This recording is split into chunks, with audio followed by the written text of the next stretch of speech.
राज्यसभा सांसद प्रदीप कुमार बालमुछू ने संवाददाता सम्मेलन बुलाकर मोदी सरकार की जमकर आलोचना की। राज्यसभा सांसद ने कहा कि प्रधानमंत्री नरेंद्र मोदी के अच्छे दिन लाने का वायदा हवा हवाई हो गई है। उन्होंने कहा कि न कोई वायदे पूरे हुए हैं और न कोई बिल पास हुए हैं। अंतर्राष्ट्रीय बाजारों में कच्चे तेल के मूल्य में 54% कमी आई है, पर मोदी सरकार ने महज 15% की राहत दी है। डीजल के मूल्य में $50 की कमी आई है, पर रेल माल ढुलाई के दर को कम करने के बजाय 5% बढ़ा दिया गया। और हम सिर्फ कुछ एक उदाहरण आपको देना चाहते हैं कि किस तरह से मोदी जो उन्होंने कहा कि अच्छे दिन आने वाले, किस तरह से यहाँ की जनता का पैसा या कहें कि जिस नाम से, करप्शन के नाम से जिस वो वोट मांगे थे, उसमें किस तरह से हरास हो रहा है, उसमें किस तरह से वो परास्त हो रहे हैं, उसका एक दो उदाहरण हम लोग सिर्फ देना चाहते हैं। जनवरी में हमारे पास जो आंकड़े हैं, तो जनवरी में हम लोग का था $72.43। ये दिल्ली की रेट थी, ठीक, अलग अलग जगह अलग अलग था, 1-2 पैसा का था। वो दिसंबर में $61.33। हाँ, 2014, ठीक, दोनों 2014 के बाद, जनवरी से लेकर दिसंबर तक। जनवरी में 72 था, $72.43, और दिसंबर में $41.33, 61.3 और उसके बाद अगर आप क्रूड ऑयल को देखें तो क्रूड ऑयल था जनवरी में था ये $110 पर बैरल, ठीक है, $110 पर बैरल, और ये दिसंबर में आ गया 50 से थोड़ा नीचे, $85 से $50 के करीब आ गया, $50 दिसंबर में आ गया। अब सोच, मतलब कि 15% का गिरावट हुआ इसमें, ठीक है। मगर यहाँ अगर क्रूड ऑयल को देखेंगे तो इसमें 54.6% घटा,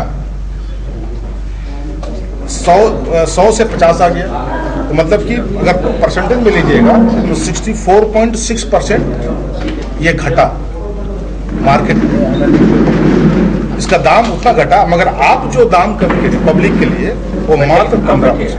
इधर बैठाइए, ये बताता है।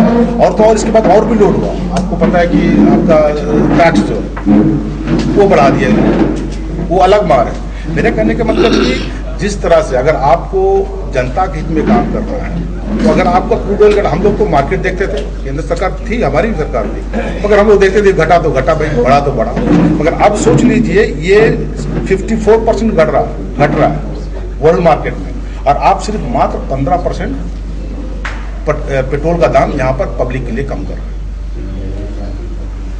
तो ये तो अच्छे दिन क्या, हम सिर्फ कहें कि हम एक ये कहा कि रेल की स्थिति ठीक नहीं। अब जब ये डीजल का दाम घट गया, इतना दाम घट गया, सोच लीजिए 110 से $50 पे आ गया, जब इतना दाम घट गया तब रेल के भाड़ा में क्यों घटी, कमी हुई, और तो और 6.5% फ्रेट में बढ़ा दिया गया।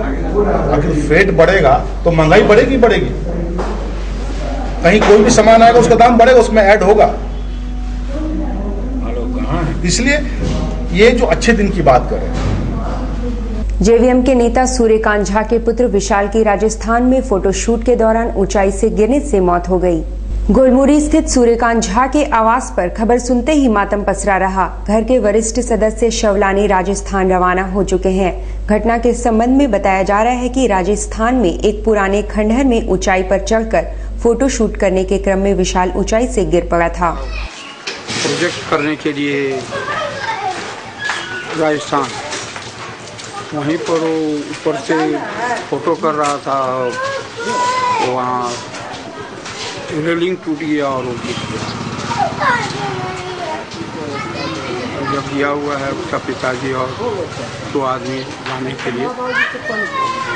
ब्रेक के बाद खबरों में फिर से आपका स्वागत है। झारखंड असंगठित श्रमिक यूनियन ने ठेका श्रमिकों के विभिन्न मांगों को लेकर उपायुक्त को ज्ञापन सौंपा है। ज्ञापन में कहा गया है कि करीब 2 लाख की संख्या में ठेका श्रमिक शहर में हैं, जिनका शोषण हो रहा है। उनसे विभिन्न कंपनियों द्वारा सेफ्टी कार्ड के नाम पर 2000 से 4000 तक वसूला जाता है। उनका नेतृत्व संजीव श्रीवास्तव कर रहे थे। संगीत श्रोता जिंदाबाद, मजदूर एकता जिंदाबाद। हम लोग जो हमारे असंगठित क्षेत्र के श्रमिक हैं, ठेका मजदूर भाई हैं, उनकी विभिन्न समस्याओं को लेकर हम लोग यहाँ उपायुक्त महोदय के पास पहुँचे हैं। आज शहर में जो सबसे बड़ी एक समस्या है कि कोई ठेका श्रमिक अगर आज नौकरी करने के लिए निकलता है, कोई भी मजदूर अगर ठेकेदारी में नौकरी करने के लिए जब घर से निकलता है तो सबसे पहले वो जाता है तो उसको सेफ्टी कार्ड बनाने के लिए बोला जाता है। सेफ्टी कार्ड बनाने के नाम पे टाटा स्टील के गेट के सामने में जो है तमाम बिचौलिया दलाल किस्म के लोग घूमते रहते हैं, जहां कंपनी सिर्फ 300 रुपये का डीडी बनवाती है और 800-900 रुपये का उनको पीपीस का किट मिलता है, जूता, हेलमेट, चश्मा, लेकिन वहां पर 2000 से 4000 रुपये उनसे वसूली की जाती है। वसूली का आलम ऐसा है कि कहते हैं कि जैसा आसाम मुल्ला वैसा आसामी बोला जाता है। जो जैसा आदमी उसे उस तरह की वसूली की जाती है। जो तेज तरार है वो 2000 में निपटा लेता है, जो थोड़ा सीधा साधा आदमी है उसे 4000 रुपये तक वसूला जाता है। ये पहली डिमांड है कि जो भी प्रबंधन के लोग हैं इस पर देख के इसकी जांच करें और जो बिचौलिया वहाँ टाटा कंपनी के गेट के सामने, ट्रेनिंग सेंटर के सामने खड़ा रहते हैं इस तरह की वसूली के लिए, उनसे इस तरह का काम को अविलंब इस पर रोक लगाया जाए। तिलक पुस्तकालय में जिला अध्यक्ष विजय खान के अध्यक्षता में बैठक का आयोजन हुआ, जिसमें केंद्र द्वारा पारित भूमि अधिग्रहण अध्यादेश की निंदा की गई। जो यूथ कांग्रेस का पूरा कार्यक्रम चल रहा है पूरा देश में, भूमि अधिग्रहण बिल के खिलाफ में जो भाजपा की सरकार जो कर रही है उसके खिलाफ में डीसी ऑफिस में हम लोग आज गए थे। और उससे पहले हम लोग नेताजी सुभाष चंद्र बोस आम बगान में जो मूर्ति है वहाँ पर सारे लोग जा करके माल्यार्पण किए और वहाँ से हम लोग पदयात्रा के माध्यम से काला दिवस, काला बिल के खिलाफ में जो भूमि किसान विरोधी बिल है जिसको पिछले दरवाजा से ला करके भाजपा ने उसको पूंजीपतियों को देने का काम जो किसानों से छीनकर पूंजीपतियों को दिया जा रहा है, उसके विरोध में हम लोगों ने कलेक्टर ऑफिस में, डीसी के ऑफिस में हमारे युवा कांग्रेस के राष्ट्र सचिव भैया जी पवार जी के नेतृत्व में हम लोग जाके सबमिट किए। धतकेडी कम्युनिटी सेंटर में टाटा स्टील अर्बन सर्विसेज द्वारा लगाए गए एग्जीबिशन में बड़ी संख्या में लोगों ने भाग लिया। टाटा स्टील अर्बन सर्विसेज द्वारा लगाए गए एग्जीबिशन कम सेल में रोजगारोन्मुख वस्तुओं को ज्यादा तरजीह दी गई। हस्त निर्मित वस्तुओं के कुल 16 स्टॉल्स भी लगाए गए।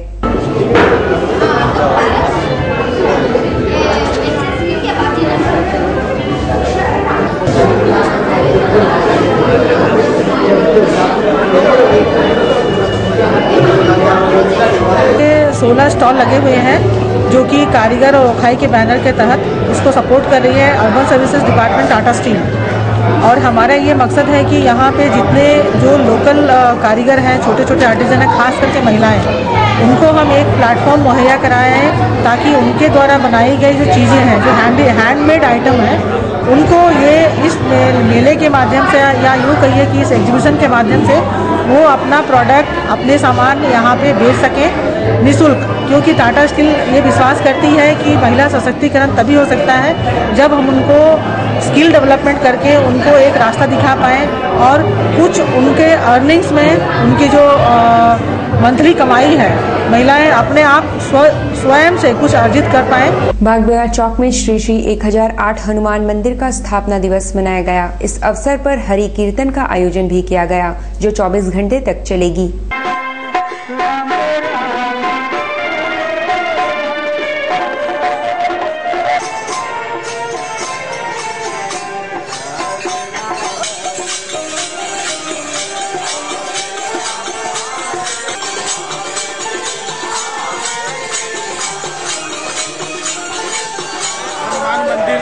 हमारी मूर्ति की स्थापना हुई थी जो बागबेड़ा थाना चौक दूसरी रोड जो चौक है, यहाँ पर ही हर साल के भांति इस साल भी हम लोग ये 24 घंटा का हरि कीर्तन जो है करते हैं, जो कि राम नाम का जप हो, हरि का कीर्तन हो, जो कि हमारे समाज का उद्धार हो, जिससे कि हमारे सनातन धर्म का हमेशा मनोबल बढ़े रहे और हमारे हनुमान जी महाराज जो है आज